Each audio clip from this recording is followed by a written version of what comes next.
शैलेंद्र गरुण एक प्रश्न लिखते हैं कि प्रणाम गुरुजी, आपने बताया कि भगवान बुद्ध किसी व्यक्ति का पुनर्जन्म नहीं मानते, लेकिन बुद्ध को दिव्य ज्ञान प्राप्त होने के बाद उन्हें उनके अनेक जन्म दिखाई दिए।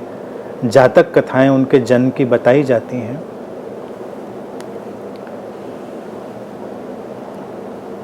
ये बिल्कुल ठीक पढ़ा है।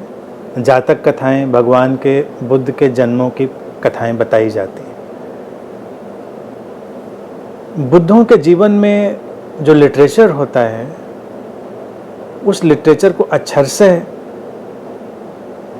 भरोसा करने का नहीं होता।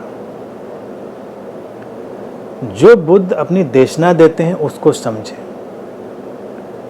और तमाम चीज़ें सिंबॉलिकली बताई जाती हैं, उनको समझें। अगर वो कहते हैं कि ये हमारे पिछले जन्म थे, तो वो जन्म में पशु पक्षी पेड़ पौधे पता नहीं क्या क्या होते चले जाते हैं।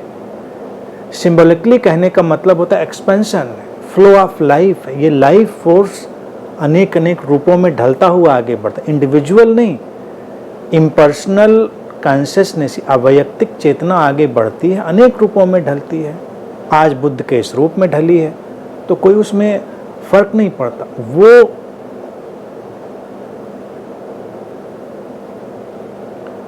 वो जो बात है ना उनके पूर्व जन्मों की जातक कथाओं में, उसको बस कथा की तरह लें और भूल जाएं।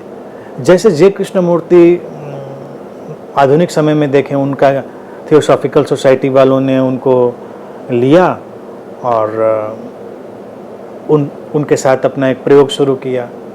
अब थियोसॉफिकल सोसाइटी में ये सब लिटरेचर तो ऑब्वियसली वो लोग पढ़ ही चुके थे, और ब्लावटस्की और कर्नल आलकाट और लीड बेटर और एनी बेसेंट, सब लोग बड़े धुरंधर लोग थे और खूब ज्ञान अच्छा था, उनका अनुभव अच्छा था, तो उन्होंने भी सब जातक कथाएं और सब जाहिर सी बातें पढ़ रखी थी। तो लीड बेटर ने क्या किया कि कृष्णमूर्ति के पिछले 30 जन्मों का एक लेखा जोखा कच्चा चिट्ठा बना के उन्होंने एक किताब पब्लिश की। वो अब नहीं मिल पाती है, कहीं होगी, कहीं लाइब्रेरी आर्काइव में अवेलेबल तो होगी।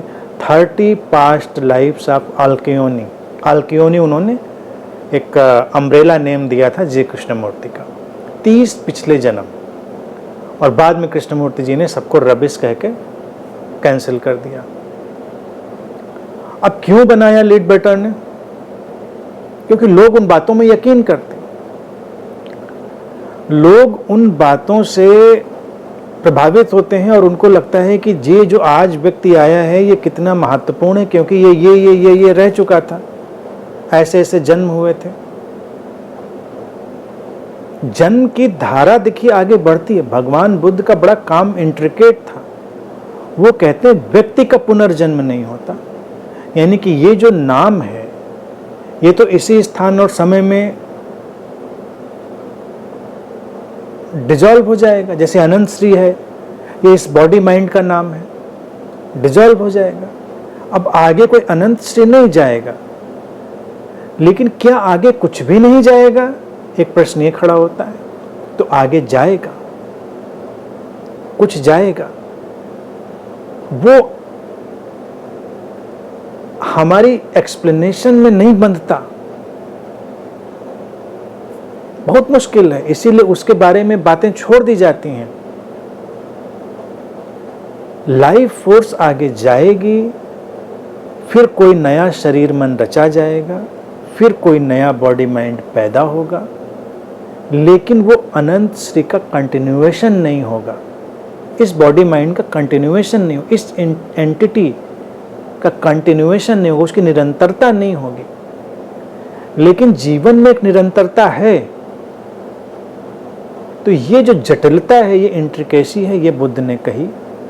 तो जातक कथाएं भले ही लिखी गई हैं, लेकिन वो जन सामान्य को कुछ बताने के लिए, कुछ प्रतीकों के रूप में, कुछ सिंबल्स के रूप में बस कही जाती हैं। उनका मतलब ये नहीं कि एज इट इज वो सच है। अध्यात्म को अगर समझना है तो हमेशा एक चीज ध्यान रखें, एज इट इज यहाँ कुछ भी सच नहीं होता। कोई किताब एज इट इज सच नहीं होती।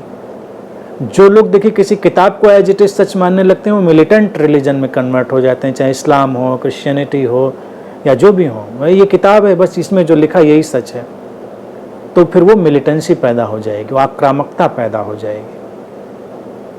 बुद्ध के बारे में बताने के लिए बहुत सारे तरीके होते हैं, स्टोरीज होती हैं, उनके सिंबल्स होते हैं, उनको समझना चाहिए।